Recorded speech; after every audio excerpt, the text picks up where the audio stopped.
बिस्मिल्लाहिर्रहमानिर्रहीम। व्यूज़ कैसे हैं आप सब? ठीक है। आप देख रहे हैं मेरा यूट्यूब चैनल वेव्स और मैं हूं इफ्तिखार चौधरी। आप लोगों से गुजारिश करनी है कि यूट्यूब चैनल को देखने से पहले आप इसको सब्सक्राइब ज़रूर कर दिया करें ताकि हमारी हौसला अफजाई हो और भी अच्छी अच्छी वीडियोज़ आपके पास आएँ। तो आज का हमारा जो टॉपिक है वो है अल-कादर ट्रस्ट, जो इमरान खान पे ये केस बना हुआ है जिसमें ये 9 मई को अरेस्ट भी हुए थे।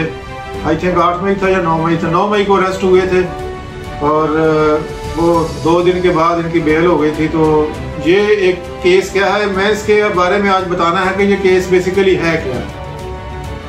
तो इसके लिए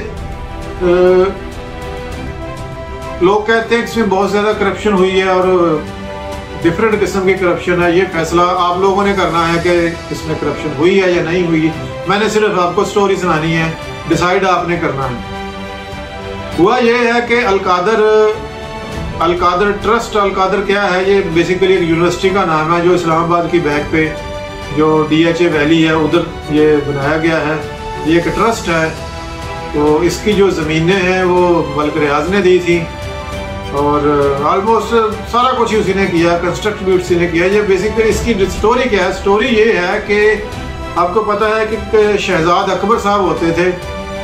शहजाद अकबर को जब एक मिनिस्ट्री दी गई थी एसिड रिकवरी यूनिट, वो उसने बनाया था एसिड रिकवरी यूनिट। वो लहदा बात है कि पूरे 4 साल में 1 रुपए का भी एसिड रिकवर नहीं हुआ। तो उसने ना एक प्लान किया कि मलिक रियाज के साथ मिलके कि जो लंदन में नवाज शरीफ का बेटा है ना, हुसैन नवाज, उसका बिजनेस है कंस्ट्रक्शन का ही ऑलमोस्ट। वो कंस्ट्रक्शन का बिजनेस थोड़ा डिफरेंट है, वो ब्रोकरेज किस्म का बिजनेस है कि वो बैंक के साथ या किसी दूसरी पार्टी के साथ एग्रीमेंट करता है। फाइनेंसिंग किसी की होती है, इसकी एक्सपर्टी होती है। तो ये बाद में जब बिक जाता है वो प्रोजेक्ट, तो वो फाइनेंसर को पैसे वापस चले जाते हैं, इसको सिर्फ उसमें कमीशन का पार्ट मिल जाता है। इस तरह का उसका बिजनेस है, बहुत अच्छा खासा लंबा चौड़ा उसका बिजनेस है। तो इस तरह वो उसके पास एक बिजनेस था, वो बिल्डिंग बना रहा था। ये इवन फील्ड जहाँ ये रहते हैं वो शायद 1 है।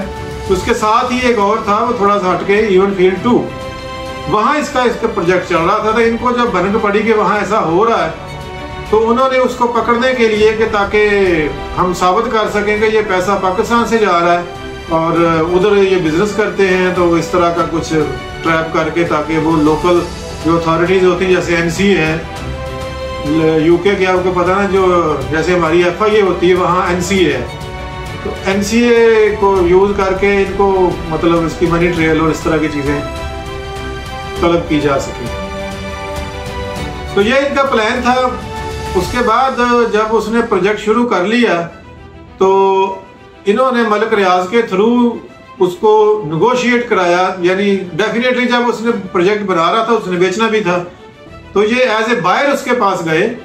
मलिक रियाज का बेटा अली मलिक, वो बायर के एक शेप में गए तो उनसे नेगोशिएट किया, उनका सौदा हो गया कि जी हम इतने, आई थिंक 500 मिलियन पाउंड था।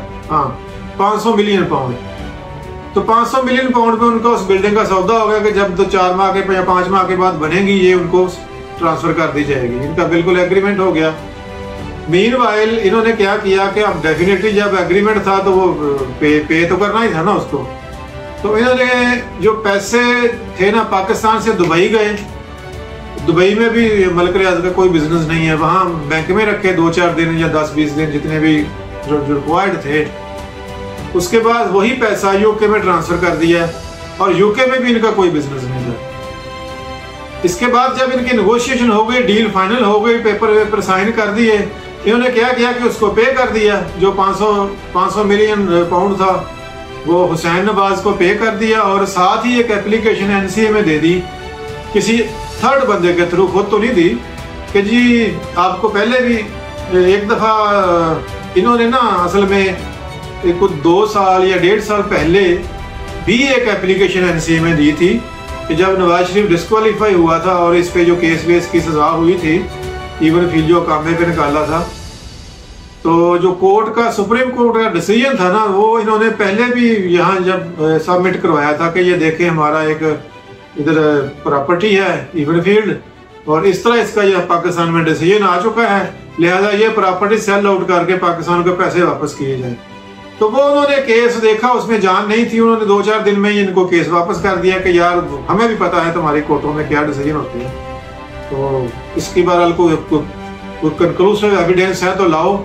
और वैसे भी खुद ही तो लिखा हुआ है इस फैसले में कि इसमें कोई करप्शन ही नहीं हुई, तो अगर करप्शन ही नहीं हुई तो फिर क्या आप साबित करना चाहते हैं। तो वो केस ना ऑलमोस्ट 2-4 दिन में ही इनको बाउंस बैक हो गया था।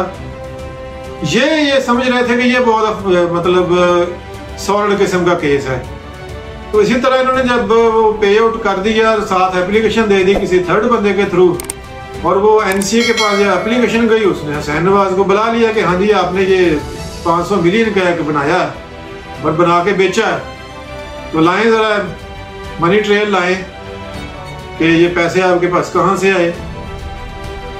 वो उसका तो ज़ाहिर सीधा सा केस था, उसने एक बैंक से बेसिकली वो लोन लिया हुआ था, यानी एग्रीमेंट किया, लोन नहीं था, वो पैसे बैंक के ही थे और बैंक को ही वापस चले जाने थे। वो बैंक ही दूसरा पार्टनर था, जो साइलेंट पार्टनर होते हैं ना, वो दूसरा वो पार्टनर था बैंक का। तो उसने पूरी डॉक्यूमेंटेशन दिखा के उनको दे दी, देखे ये हमारा एक एग्रीमेंट था, बैंक ने पैसे इतने लगाए, ये पैसे आए, ये पैसे इस्तेमाल हो गए, इतने का ये मेरा बिक गया, इतने पैसे वापस बैंक को चले गए, मेरा तो ये कमीशन है जो चंद लाख बनता होगा वो मैंने ले लिया, और मनी ट्रायल में को किया। वो तो 2-4 दिन में वो केस फाइनलाइज करके उन्होंने देख लिया कि इसमें तो है ही कुछ नहीं। अब जाते जाते हुसैन नवाज ने उनके कान में ये डाल दी कि भाई मेरा तो आपने ऑडिट कर लिया, अब जरा इनसे भी पूछें कि ये पैसे इनके पास ये 500 मिलियन कहां से आया। तो अब उनके कान खड़े हो गए, यार बात तो ठीक है तेरी। उन्होंने जब अली नवाज को पकड़ा, अली नवाज नहीं उसका नाम था अली मलिक, ये रियाज मलिक का बेटा, उसको जब पकड़ा के देखा कि भाई वो तो क्लियर है, लेकिन आप बताएं जरा, क्योंकि वो दोनों डील ही थी ना, एक बायर है एक सेलर है, अगर सेलर क्लियर है तो बायर को भी चेक कर सकते हैं ना वो। या इवन आपको पता है यूके में ये एक लॉ है कि अगर जिस बंदे का पे ब्लेम लगा और उसकी इन्वेस्टिगेशन हुई और उसमें से कुछ ना निकला तो वो काउंटर फाइल आप पे केस कर सकता है। ये वहाँ है, पाकिस्तान में नहीं है, मसूलन होना चाहिए, तो वहाँ है।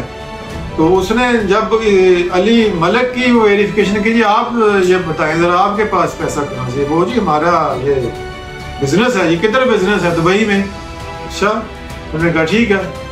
उन्होंने दुबई वालों को लिखा कि ये जिस बैंक से वो आया था पैसा, उसको लिखा कि ये इधर से आपके 500 मिलियन आए हैं, तो आप इसकी डिटेल हमें प्रोवाइड करें, ये जो ऑनर है इसका क्या बिजनेस है दुबई में। तो उसने बैंक ने रिप्लाई दिया कि भाई इधर तो बिजनेस तो कोई नहीं है, तो ये पैसा फिर कहाँ से है? उसने कहा ये पाकिस्तान से ट्रांसफर हुआ था, अकाउंट इन्हीं का है, ये आते जाते रहते हैं लोग, मतलब पैसे वाले हैं, लेकिन बिजनेस इधर कोई नहीं है। तो इनको जब उन्होंने पकड़ के इन्वेस्टिगेट किया तो ये सारा प्रूफ हो गया कि ये हुआ क्या था। बेसिकली कुछ पैसा पाकिस्तान से गया था, कुछ ये इस्लामाबाद जो DHA वैली है ये इन्होंने ओवरसीज को बेची थी ज़्यादातर। इसमें ना दो ब्लॉक हैं, बड़े ब्लॉक हैं जो ओवरसीज के लिए हैं। तो वो ज़ाहिर है इधर उधर से कोई UK और अमेरिका वगैरह से या इधर दुबई से लोगों के पैसे थे, वो कट्ठे कुट्ठे होके जो पूरे नहीं बने वो पाकिस्तान से डाल दिए। तो ये वो पैसा था, तो वो इन्होंने घुमा के UK में ट्रांसफर कर दिया। तो वहाँ वो सारा पकड़ा गया कि भाई आपका तो ये मतलब पैसा ही लीगल है। अब DHA वाली है वो, उसका वैसे डिस्प्यूट चल रहा है, वो बंद पड़ी है। तो ये क्या चक्कर है, ये तो फ्रॉड है सीधा सीधा। तो वो रिजल्ट ये निकला कि वो केस इन पे उल्टा पर डल गया, वो रियाज मलिक पे भी डल गया और उसके बेटे पे भी डल गया। और उन्होंने UK ने इनको बैन कर दिया कि ये आइंदा दोनों बाप बेटा UK में एंटर ही नहीं हो सकते। और जो इनके पैसे थे उन्होंने वो जब्त कर दिए, जो उनकी कास्ट थी वो थोड़ी सी लुटा दी। तो अब 190 मिलियन पाउंड थे वो फ्री थे। ये मतलब जब इन्वेस्टिगेशन हुई ना तो ये मान गए ये हमारे जो पैसे हैं लीगल है, 190 लीगल है, बाकी इलीगल है। तो उन्होंने फिर लेटर लिखा हुकूमत पाकिस्तान को कि जी आपका एक बंदा है इधर पैसे आपके चोरी करके और यहाँ जो इलीगल तरीके से लाया है, तो वो आप 500 मिलियन का केस है, 190 या 190 वो मान चुका है कि ये इलीगल है, गैर कानूनी है, लेकिन हमें डाउट हो रहा है कि ये हो सकता है पूरे के पूरे ही इलीगल हो, लिहाजा आप केस फाइल करें, हम फर्दर इन्वेस्टिगेशन करना चाहते हैं, क्योंकि इस केस में कोई मदई नहीं था। तो मदई वो बनाना चाहते थे हुकूमत पाकिस्तान को। जब इन्होंने इधर इमरान खान की गवर्नमेंट थी और इन्होंने शहजाद मलिक ने देखा कि ये वो शहजाद अकबर सॉरी देखा कि ये तो मतलब एक मुर्गा मुफ्त में फंस रहा है, ठीक है, वो जो फंसाना चाहते थे वो तो नहीं फंसा, एक तीसरा फंस रहा है। तो इन्होंने लेटर का जवाब दिया कि जी हम इन्वेस्टिगेशन या हमको मदई नहीं बनना चाहते, आप हमें ये 190 का ही डिसीजन दे के फाइनल कर दें। तो उन्होंने ठीक है, हमें क्या तकलीफ है, उन्होंने 190 जो थे वो पाकिस्तान भेज दिए और साथ एक लेटर दिया। जब इन्होंने अप्रूवल दे दी तो वहाँ फिर एक लेटर आया कि जी ठीक है, आपकी तरफ से ये केस क्लोज है, 190 मिलियन पाउंड का हम आपको पैसे वापस कर रहे हैं और इसके लिए आप एक अकाउंट हुकूमत पाकिस्तान का हमें दें जहां हम ये पैसे आपको वापस कर सकें। अब इन्होंने क्या किया कि वो डेफिनेटली अब जिस कंट्री में पैसे आते हैं तो वो स्टेट बैंक में आने चाहिए। अब इन्होंने एक चालाकी खेली कि उसके साथ रियाद मलिक को लूप में लिया, उसको बताया कि जी आपके ऐसे ऐसे वो पैसे पकड़े गए हैं, तो हमारे साथ नेगोशिएट करें, इसका क्या करना है। नेगोशिएट क्या मतलब, वो देखो हमारा, तो उसने फिर कहा कि यार ठीक है, आप जैसे भी है मंगवा लो, तो आप मुझे कंपनसेट कर दें, मैं आपको कर देता हूँ। तो बदले में फिर उसने मलिक रियाज ने इनको वो अल कादर ट्रस्ट की जो जगह दी, वो 395 कनाल जगह है, उस पे जो कंस्ट्रक्शन कास्ट आई जितनी भी आई वो भी सारी मलिक रियाज ने की। उसके ट्रस्टी जो थे वो सारी ये खान फैमिली थी, यानी पिनकी पीरनी थी, खान था, जुल्फी बुखारी था, शहजाद अकबर था, गोगी थी और बहुत 2-3 और लोग थे। तो ये सारे उसके ट्रस्टी बन गए। तो मीनवाइल और भी स्टोरियां हैं इसके अंदर। तो सुना है कि 1 अरब तकरीबन शहजाद अकबर ने बीच में से लिया और गोगी ने पता नहीं कितना लिया, और पिनकी पीरनी ने भी 5 करात का जो एक आपको पता है ऑडियो लीक भी हुई थी, तो उसने को 5-6 करात के हीरे शीरे भी उड़ाए उसमें से। तो इस तरह इनकी डील फाइनल हो गई, वो पैसे आ गए। अब पैसे चूंकि इसने वो अकाउंट जो उनको दिया एनसीए को, वो सुप्रीम कोर्ट का दिया। वो क्यों दिया सुप्रीम कोर्ट का अकाउंट, वो आपको बताता हूँ। एक और स्टोरी है उसमें, वो मतलब वो टॉपिक बदला जाएगा। वो जब आपको पता है 2017 में साकिब निसार ने एक इन्वेस्टिगेशन की थी मलिक रियाज के थ्रू, जो कराची की जमीनें लियारी की इसने बेची थी, वो भी इलीगल बेची थी, तो वो केस इसके पास, इसको 1000 अरब का जुर्माना उसने किया। बाद में उसने वो खैर नेगोशिएट किया कुछ ले दिला के, तो वो कर करा के वो मेरा ख्याल 340 अरब तक वो रह गया, 360 अरब।